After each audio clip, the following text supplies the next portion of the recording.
So today we're going to talk about dahlias, total deep dive on how to grow them at home. If you're new around here, I'm Chang Ming, a garden designer and educator here in Los Angeles, California. We'll talk about all the basics that you need to get started, whether you're going to start from seed or from tuber, the pros and the cons, what you need in order to get started, how to take care of them, and then what are you going to do at the end of the season? And since my experience is growing here in Southern California, I'll have extra tips for those growers.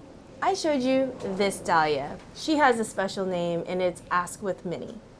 Now, if you want to grow this exact dahlia, you need to grow her from tuber or cutting, meaning it's a propagation with the exact genetics. Tubers look kind of like this. It's look a little like a potato or a sweet potato.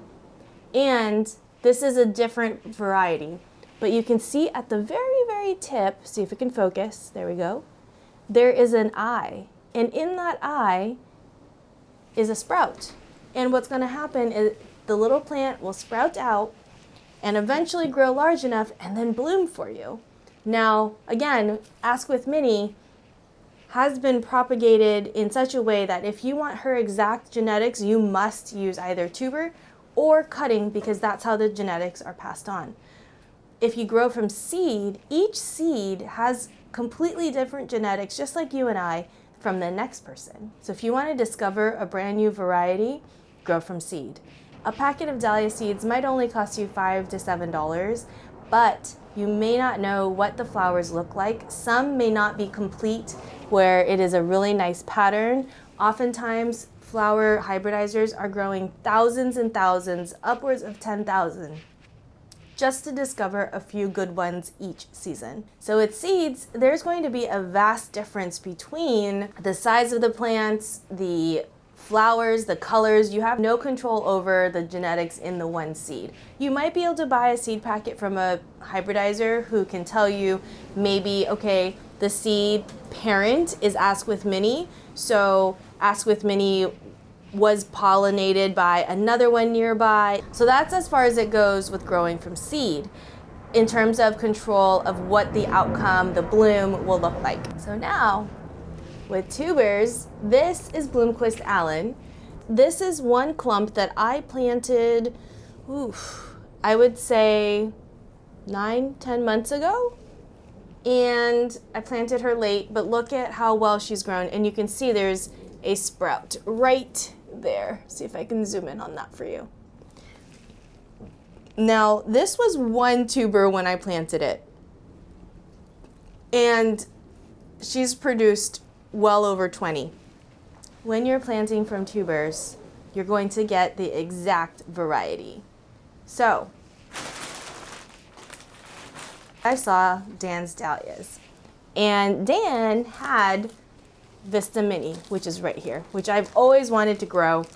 And in order to grow Vista Mini, because she's so pretty, I had to get a tuber. A tuber might cost you anywhere between $5 to $30 to $50, depending on how rare that variety is or how coveted. Dahlia wars are a thing. Think Coachella, but with tubers. Sometimes seeds now even. This clump here, this is Bloomquist Allen, and I actually still need to divide her, but I had other varieties that I've already divided, and so there's tubers that look kind of blobby like this. There's tubers that look kind of skinny like that. These all have names on them, like this one is Celtic Cherry. The one I showed you here is K.A. Pearl, which is really pretty too. And I have a bunch of other ones. I have some that I lost the name tag and now I have to wait until they bloom in order to identify them. When it comes to starting your tubers, there's a few ways to start. If you don't have true frost like me, you can actually start planting them, I would say in March, April, when any threat of super cold nights below 40 is over. You can see on this tuber, there's a little eye right there. See if I can focus, right there. And that's where a sprout's gonna come out. And then from the sprout, it's gonna grow into a plant, and then from the plant, you'll get the flower. And this one being Pearl, it's a flower about this size. If I have a photo, I'll drop it. It gets to be about this big.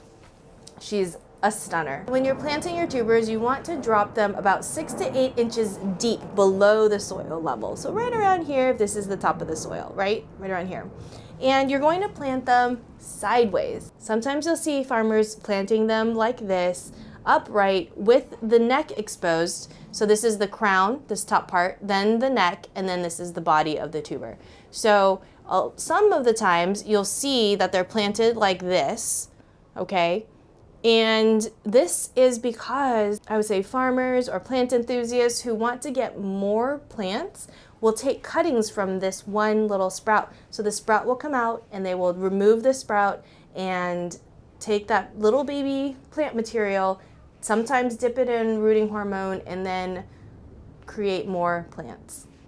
I've done it in the past. I don't know that I have the capacity this year. So I always say one thing and then I end up doing another, but I don't know that I'm gonna actually take cuttings. At least I don't plan on doing it for now. So why do people take cuttings? One tuber can produce anywhere from 1 to 10 cuttings depending on how much you want to push your tuber. Now each tuber, this is a store of energy, and these sprouts are pulling from this storage into producing a sprout into a plant.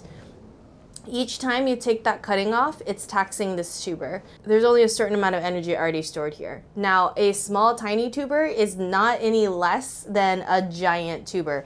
Let me show you.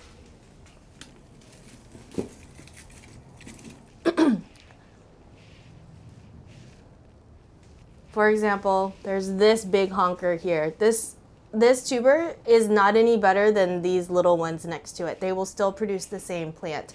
The difference is if you have no eyes on the crown, we call it in the dahlia world a blind tuber. So we covered seeds, we covered tubers. Now, when you're planting, if you decide that you want to start them inside, you can still start them in pots. I actually divided a bunch of tubers the other day, just some of them, of what I split. And so they've dried out in my greenhouse, and I can either choose to store them in some moist vermiculite, which has done the best for me, or I'm gonna just start planting them.